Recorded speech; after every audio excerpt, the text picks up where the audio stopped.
ప్రస్తుతం మనతోని గీత కార్మిక శాఖ మాజీ కార్పొరేషన్ చైర్మన్ పల్లె రవికుమార్ గౌడ్ ఉన్నాడు. అన్న చెప్పండి, మీరు కేసీఆర్ని చాలా దగ్గర నుంచి చూసారు. తెలంగాణ భౌగోళికంగా కూడా మీకు చాలా ఐడియా ఉంది, ఎందుకంటే తెలంగాణ ఉద్యమంలో మీరు చురుగ్గా పాల్గొన్నారు. అంటే కంప్లీట్ కొన్ని సంవత్సరాల తెలంగాణ ఉద్యమంలో మీ పాత్ర కూడా ఉంది. సో మీ ఆలోచన విధానం ప్రకారం, మీ కోణం ప్రకారం కాళేశ్వరం ప్రాజెక్టు వల్ల నిజంగా తెలంగాణకు ఒక 1% అని లాభం జరిగిందా? మిత్రమా, కాళేశ్వరం ప్రాజెక్ట్ అనేది ముమ్మాటికి ఎవరు ఒప్పుకున్నా ఒప్పుకోకపోయినా తెలంగాణకు ఎప్పటికైనా కల్పవృక్షం లాంటిది, వరప్రదాయం లాంటిది. దాంట్లో రెండవ అభిప్రాయం లేదు. కేవలం రాజకీయ ప్రయోజనాల కోసం, రాజకీయ ప్రతీకారంగా, రాజకీయ అవసరాల కోసం కాళేశ్వరంని దుర్బుద్ధితో మాట్లాడుతున్నటువంటి వాళ్ళే తప్ప ఇవాళ కాళేశ్వరం అనేది ఎప్పటికి కూడా తెలంగాణ సాగునీటి అవసరాలని, తాగునీటి అవసరాలని, పారిశ్రామిక అవసరాలకు మిగిలిన ఏకైక వనరు గోదావరి జలాలే. ఆ గోదావరి జలాలు కూడా ఎక్కడ అంటే ప్రాణహిత నది ఉపనది వచ్చి ఇక్కడ మేడిగడ్డ దగ్గర కలిసిన తర్వాత దాన్ని అర్థం చేసుకున్నటువంటి కేసీఆర్ గారే లోతైన విషయ పరిజ్ఞానంతో 100 ఏళ్ల ముందు చూపుతోటి, ఇలా కాదు 100 ఏళ్ల ముందు చూపుతోటి కాళేశ్వరంని ఒక అద్భుతంగా డిజైన్ చేసింది. ఇది ప్రపంచంలోనే అతి ఎత్తైనటువంటి ఒక ఎత్తిపోతల పథకం.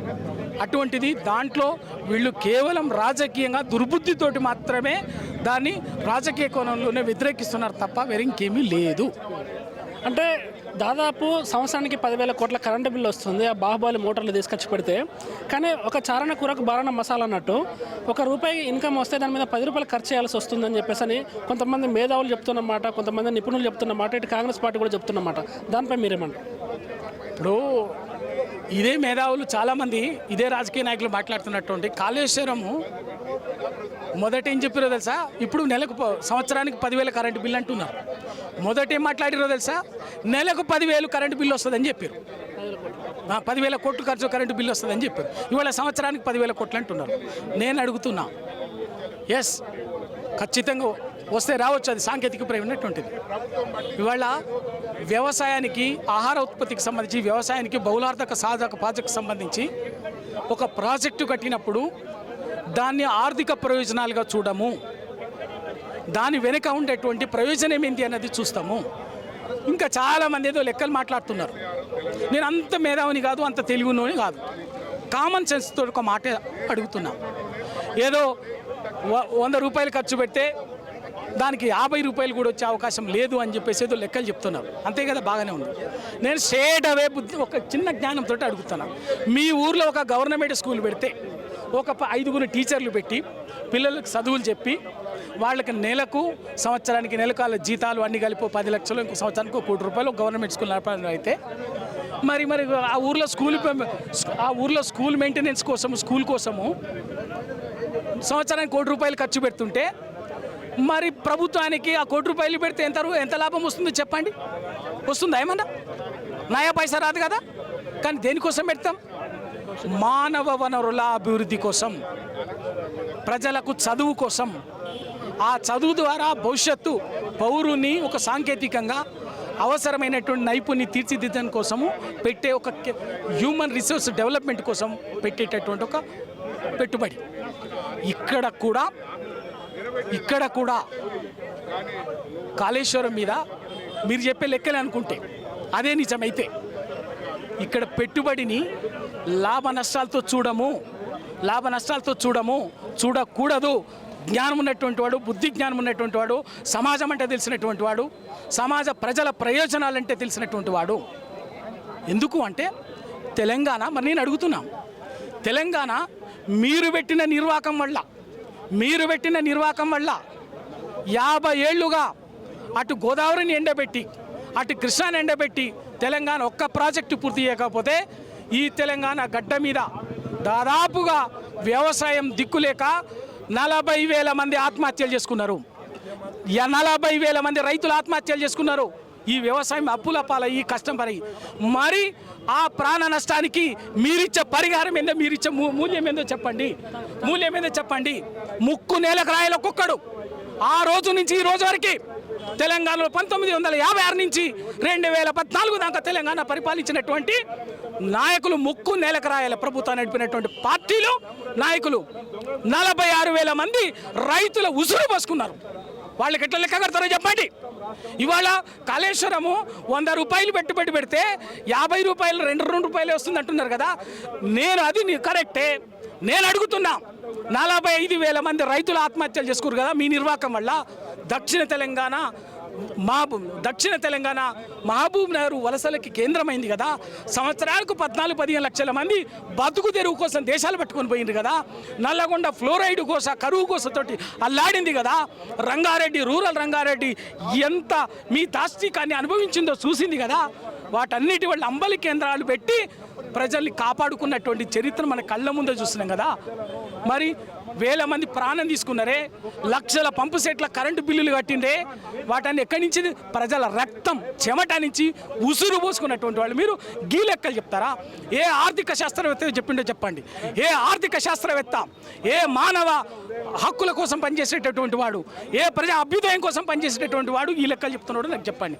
అర్థం పర్థం లేనటువంటి వాదాలు, రాజకీయ స్వార్థం కోసం, ఎవడికో తెలంగాణని తాకట్టు పెట్టడం కోసం, ఎవడికి ప్రయోజనాల కోసము, మీ స్వార్థం కోసం, మీ రాజకీయ స్వార్థం కోసం తెలంగాణను 50 ఏళ్ళు మండలు పొలాలు ఎండబెట్టి ప్రజలు ఉసురు వస్తారు. సరిపోక ఇవాళ కాస్త ఈ 10 ఏళ్లలో పచ్చపచ్చగినటువంటి తెలంగాణని మళ్ళీ ఎండబెట్టడానికి అటు చంద్రబాబు నాయుడు కోసము, అటు ఢిల్లీలోను నరేంద్ర మోడీ ప్రయోజనాల కోసం తమిళనాడుకు గోదావరి కావేరి అనుసంధానం కోసము మీరు చేసే దిక్కుమల్ల పని. వంకచర్ల గోదావరి పేరు మీద చంద్రబాబు నాయుడు 200 టీఎంసీల నీళ్లను తరలించుకుపోవటం. తెలంగాణ ప్రాజెక్టులే పూర్తి కాకపోతే గోదావరిలో ఎక్కడి నుంచి వరద జలాలు వచ్చినాయి?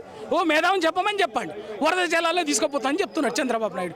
ఎక్కడి నుంచి వచ్చింది? ఇక్కడ నీ పైన ప్రాజెక్టే పూర్తి కాలేదే, నీ ప్రాణహిత చెవుల పూర్తి కాలే, నీ కొమరం పూర్తి కాలే, నీ సమ్మక్క సారక ప్రాజెక్టు పూర్తి కాలే, నీ దేవాదల పూర్తి కాలే, నీ సీతమ్మ సాగర్ పూర్తి కాలే, ఇవన్నీ కాలే కదా. మరి తెలంగాణ హక్కులు, తెలంగాణ నిలువ వినియోగించకముందే వరద జలాలు ఎక్కడి నుంచి వచ్చినాయి? చంద్రబాబు సిగ్గుందా? అదే ఆపండి మీకు చేతనైతే. దాని కేవలం చంద్రబాబు నాయుడు 200 టీఎంసీలు ఆంధ్రాకి తీసుకుపోవటం కోసం ఇవాళ మేడిగడ్డ అడ్డంగా ఉంది కాబట్టి మేడిగడ్డను బదనం చేయాలి.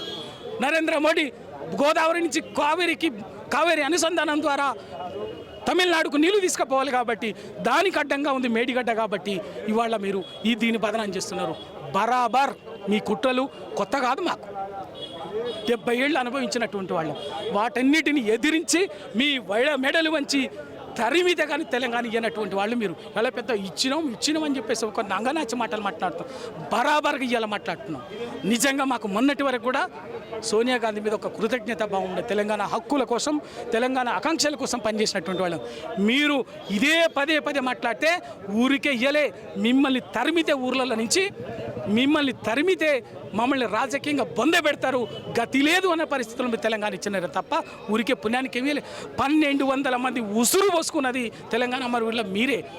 ఆ అమరవీరుల స్తూపం సాక్షి చెప్తున్నాం. ఇవాళ ఆ స్మారక స్తూపానికి ఒక నిండు మనసుతోటి మీకు సంవత్సరన్నర కాలంలో ఒక పూలు వేయటానికి మీకు మీ మంత్రులకు ఒక్కరికి మనసు రాలే, మీ ముఖ్యమంత్రి కాలే, మీ ప్రభుత్వం మీరా తెలంగాణ ఆకాంక్షల గురించి మాట్లాడేది? తెలంగాణ ప్రయోజనాల గురించి మీరు మాట్లాడేదా? తెలంగాణని తాకట్టు పెట్టడమే. పొరపాటున మీకు అధికారం ఇచ్చినప్పుడల్లా తెలంగాణని ఎప్పుడు 2004లో అధికారం ఇస్తే 14 దాకా కృష్ణానంతరం మమ్మల్ని పోయి అప్పుడు ఇస్తే తెలంగాణ కోసం 360 మందిని రక్తం బారించి కాల్చి చంపితిరి. ఇవాళ మళ్ళీ అధికారం ఇవ్వగానే గోదావరిని మలుపుకుపోయేటందుకు మీరు మాట్లాడుతున్నారు, వాళ్ళకి సహకరిస్తున్నారు. మమ్మల్ని బరాబర్ రాజకీయ క్షేత్రంలో, ప్రజాక్షేత్రంలో ప్రజల ఆకాంక్షల కోసం, తెలంగాణ హక్కుల కోసం, తెలంగాణ హక్కుల పరిరక్షణ కోసం నిలబడేటటువంటి నాయకుడు, కొట్లాడే నాయకుడు KCR. One and only KCR. Yes, కేసీఆరే. మేమంతరం ఆయన సైనికులం. బరాబర్ ఆయనే శ్రీరామ రక్ష. టీఆర్ఎస్ పార్టీ శ్రీరామ రక్ష. అది ఒక పెట్టని గోడలాగా, ఒక రక్షణ కవచంలాగా నిలబడింది కాబట్టి మీ కుట్రలు, మీ కుతంత్రాలు చెల్లుబాటు నడుస్తలేవు కాబట్టి అది దెబ్బతీయాలనేటువంటి దుర్బుద్ధితోటి ఇటువంటి దిక్కుమాల ప్రయోగాలన్నీ ఇస్తున్నాం.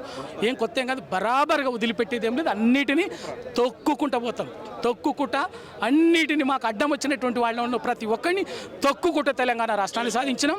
ఇవాళ తెలంగాణ ప్రయోజనాలకు అడ్డం వచ్చినటువంటి వాళ్ళంతా కూడా తొక్కుకుంటూ పోయి తెలంగాణను కాపాడుకుంటాం.